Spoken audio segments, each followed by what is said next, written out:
We are going to discuss some terms related to simple harmonic motion.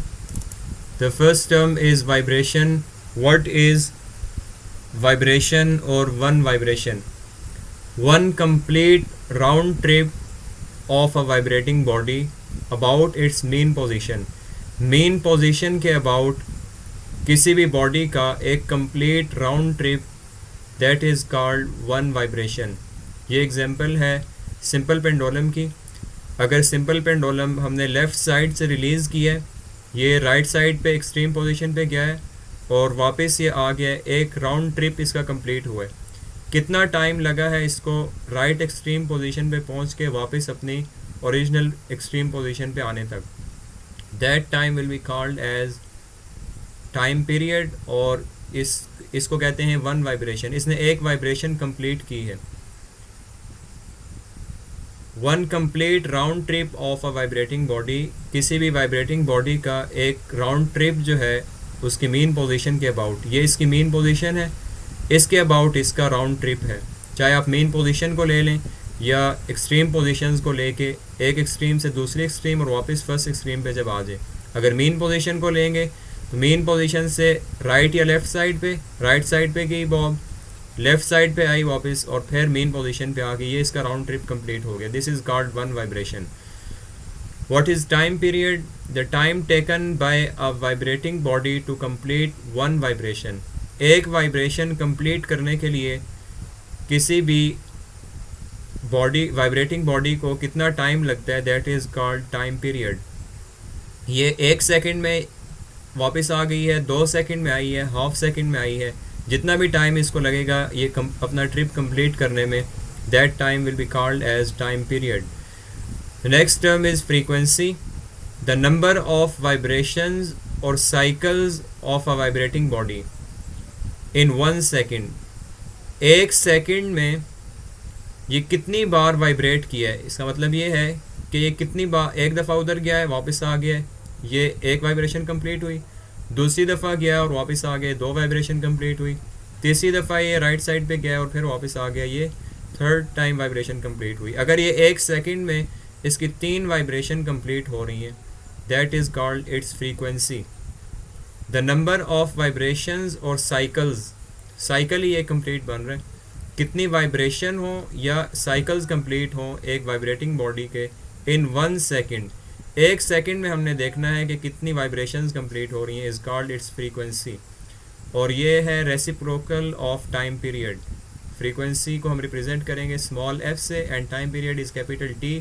So small f frequency will be equal to 1/t and the unit for frequency is 1 second और hertz, capital H and small z. Amplitude, we represent it with capital A. The maximum displacement of a vibrating body on either side from its mean position. mean position से किसी भी एक side पे maximum displacement vibrating body का is called its amplitude. ये vibrating body है, अगर यहाँ पे ये mean position पे है, ये mean position पे है, किसी भी एक एक्सट्रीम पोजीशन पे चले जाएं, वहाँ तक जितना ये मैक्सिमम डिस्प्लेसमेंट इसने कवर किया है, this displacement is called as the amplitude of the vibrating body और द सिंपल हार्मोनिक मोशन और simple pendulum.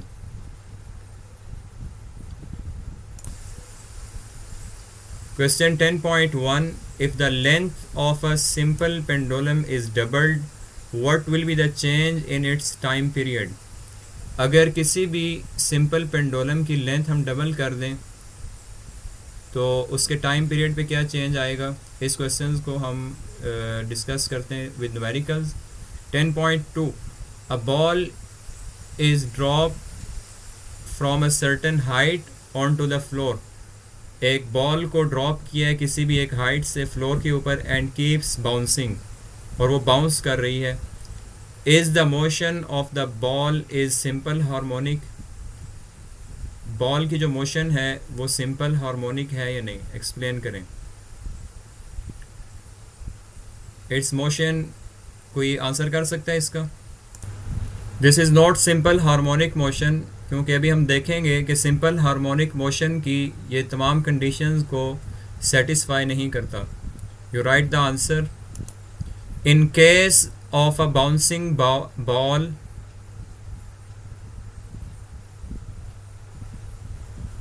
when it hits the floor, then there will be no restoring force or acceleration opposite to the downward displacement, so it does not fulfill the condition of simple harmonic motion. Secondly, in case of bouncing ball, the acceleration due to gravity remains the same, while for simple harmonic motion, the acceleration should vary at different points during the motion of the body. Simple harmonic motion के लिए restoring force होनी चाहिए. जब ball किसी height से drop कर रही है तो उसके पास रिस्टोरिंग फोर्स कोई नहीं है जो उसको वापस ऊपर खींच सके अपनी तरफ. उसकी डायरेक्शन भी ऑपोजिट होनी चाहिए टू द डिस्प्लेसमेंट. इस वजह से ये सिंपल हार्मोनिक मोशन की कंडीशन सेटिस्फाई नहीं करता. Second condition, in case of a bouncing ball, the acceleration due to gravity remains the same. जो ग्रेविटी की वजह से एक्सिलरेशन है वो सेम रहता है, जबकि सिंपल हार्मोनिक मोशन में एक्सिलरेशन चेंज होता रहता है. मैक्सिमम एक्सट्रीम पोजीशन पे होता है और मिनिमम या ज़ीरो मीन पोजीशन पे होता है, जबकि बाउंसिंग बॉल में ये वैल्यू सेम रहती है. That's why it is not the example of simple harmonic motion. Question 10.3. A student performed 2 experiments with a simple pendulum. एक स्टूडेंट ने एक्सपेरिमेंट परफॉर्म किए 2 सिंपल पेंडुलम के साथ. He or she used 2 bobs of different masses by keeping other parameters constant. उसने 2 different bobs use की हैं, उनके message different हैं लेकिन बाकी पैरामीटर्स कांस्टेंट रहें. टू हिज और her astonishment the time period of the pendulum did not change. Why? और उसने जब टाइम पीरियड कैलकुलेट किया तो वो चेंज नहीं हुआ. What's the reason?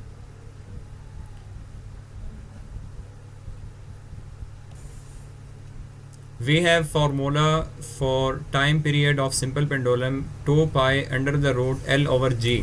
यहाँ पे कोई मैस नहीं है, तो अगर मैस हम चेंज करते रहें तो इसका मतलब ये है बाकी पैरामीटर्स कांस्टेंट रखें, लेंथ भी वही रहे स्ट्रिंग की और वैल्यू ऑफ G भी सेम रहे, तो टाइम पीरियड सेम आता रहेगा. That's why there would be no effect of mass on time period. Time period of simple pendulum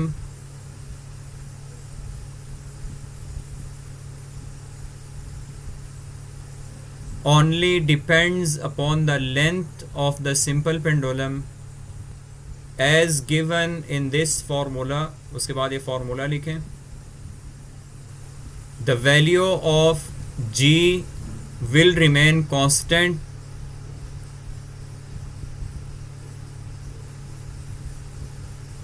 up to a certain height, so by changing mass of the bob or amplitude there will be no effect on the time period of simple pendulum.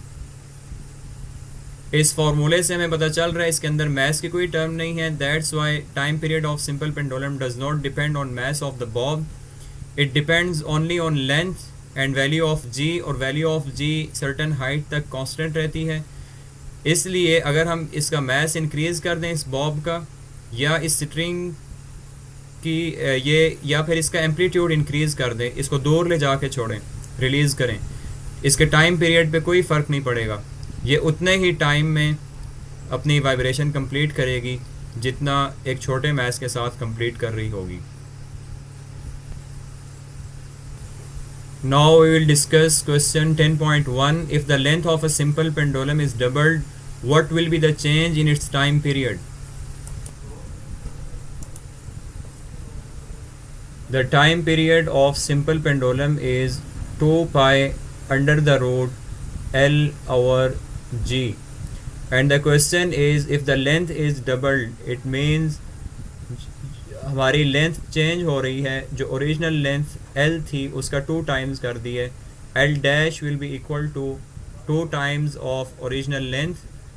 So T dash will be equal to 2 pi under the root L dash over G.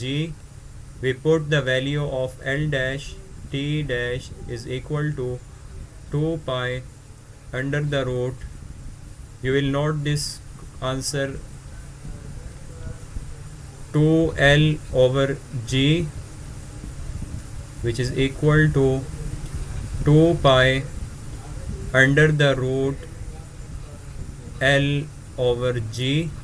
हमने under root 2 जो है common ले लिए, यहाँ इसके अंदर से हमने बाहर निकाल लिए, which will be equal to under the root and 2 pi under the root L over G. It is equal to T जो हमने यहाँ पे लिखा है. So T dash will be equal to square root of 2 times of original time period, which is equal to under the root 2 is 1.414.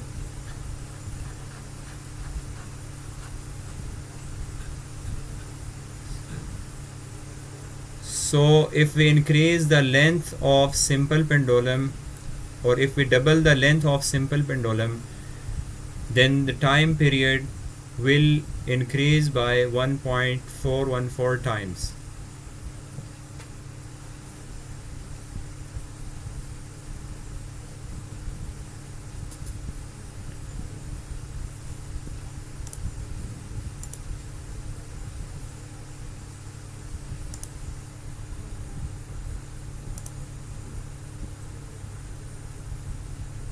Yes, question है M Shakeel.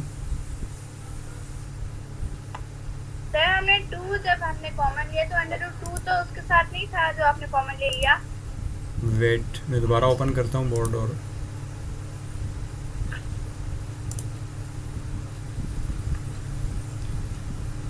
इस under root 2 की बात हो रही है. ये जो अंडर रूट 2 है इसकी बात हो रही है. Yes sir. क्या इशू है इसमें? सर यहाँ पे अंडर रूट 2 है और वहाँ पे 2 पाई है. वो 2 पाई ऑलरेडी यहाँ पे मौजूद है. Now we move to the numerical problems. Problem 10.1. The time period of simple pendulum is 2 seconds. What will be its length on Earth? What will be its length on the Moon? If GM is GE by 6, where G is 10 meter per second square.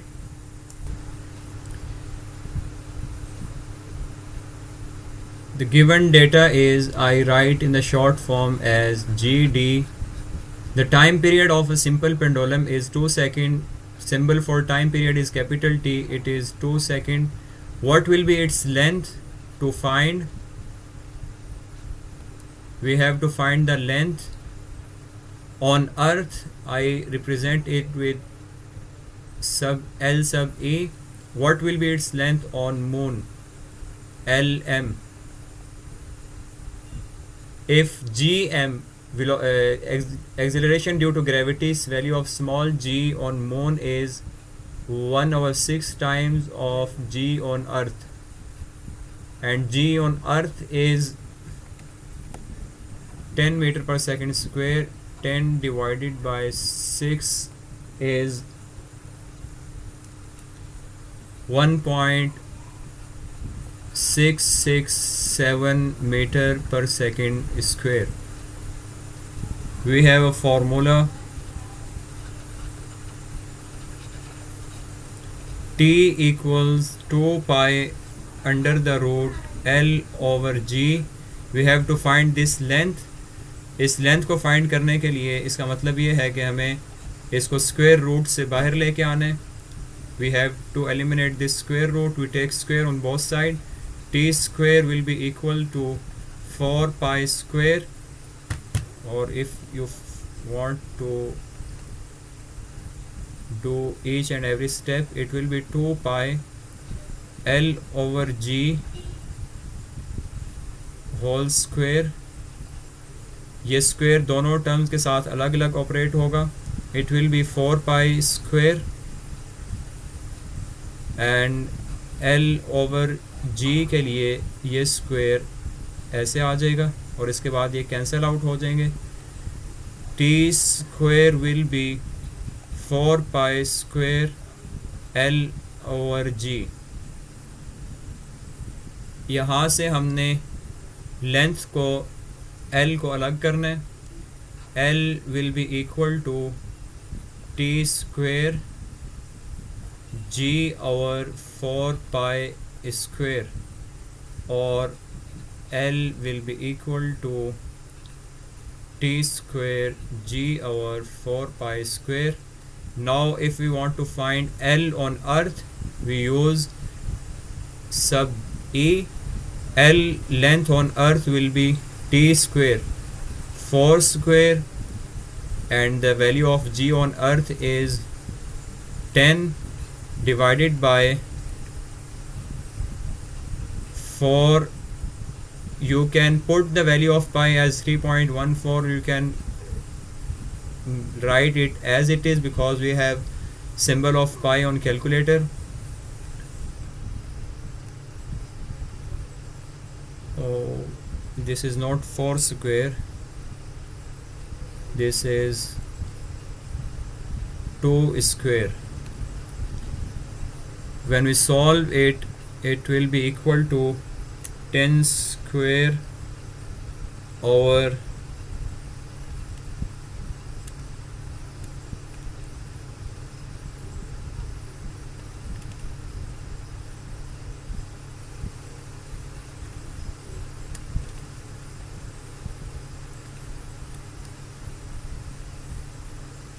Sir. yes.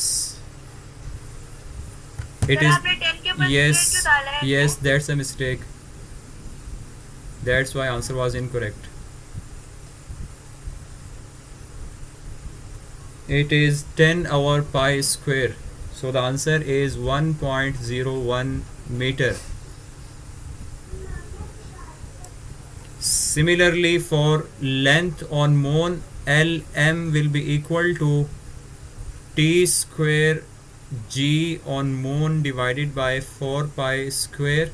It is equal to 2 square. Value of G on moon is 1.667 divided by 4 pi square. When you solve this, you will get 1.667 over pi square is 0.17 meter. So the length of string on the moon will be less than the length of string on the earth for same time period.